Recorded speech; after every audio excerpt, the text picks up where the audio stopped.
আকারিকা নামটার মধ্যে বেশ একটা বাহার আছে। আকার একার চলচ্চিত্র আকারিকারের ৮ম প্রতিষ্ঠা বার্ষিকী হাঁটে হাঁটে পা পা করে ৮ বৎসরে পৌঁছে গেল আমাদের চোখের সামনেই।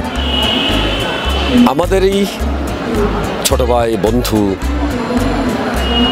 আশরাফুল করিম সৌরভ এটার মূল দায়িত্বে আছে আমি যতদূর দেখেছি।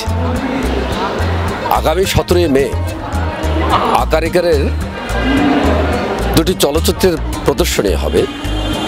একটি হচ্ছে যে কালো মেঘের নৌকা, এটা রচনা করেছেন শিমরান ফেরদৌস আর নির্দেশনায় আছেন যথারীতি আশরাফুল করিম সৌরভ।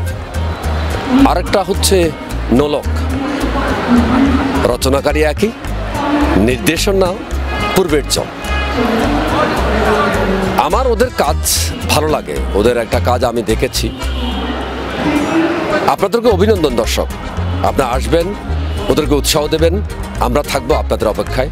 ধন্যবাদ সবাইকে।